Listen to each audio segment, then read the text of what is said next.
சைவகுரவர் நால்வரில் ஒருவர் சுந்தரமூர்த்தி நாயனார். திருநாவலூர் எனும் ஊரில் சடையனார் இசைஞானியார் தம்பதியினருக்கு மகனாக பிறந்தார். இவருக்கு பெற்றோர் வைத்த பெயர் நம்பியாரூரன். சுந்தரர் சிறுவயதாக இருக்கும் போதே திருமுனைப்பாடி அரசர் நரசிங்க முனையர் சுந்தரரை அரண்மனைக்கு அழைத்துச் சென்று இளவரசனைப் போல அனைத்து கலைகளையும் கற்றுத்தந்தார். மணப்பருவம் அடைந்த போது சுந்தரருக்கு புத்தூரில் திருமணம் செய்ய ஏற்பாடு செய்யப்பட்டது. இறைவன் முதியவர் கோலத்தில் வந்து மணமேடையில் இருக்கும் சுந்தரர் பார்த்து, சுந்தர, நீ எனது அடிமை எழுந்து வந்து பணி செய் என்றார். அனைவரும் திகைத்து போயினர். சுந்தரர் இறைவனை பார்த்து கேட்கிறார், பீத்தனே, இதற்கு என்ன ஆதாரம் என்று.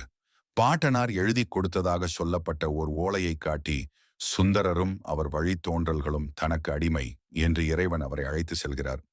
திருவெண்ணைநல்லூரில் உள்ள திருவருள்துறை என்னும் திருக்கோயிலுக்குள் நுழைந்து இறைவன் மறைந்து விடுகிறார். இறைவனே வந்து தன்னை தடுத்தாட்கொண்டாதை உணர்ந்த சுந்தரர் பித்தா பிறை சூடி என்ற தமது முதல் தேவார பதிகத்தை பாடி துதித்தார்.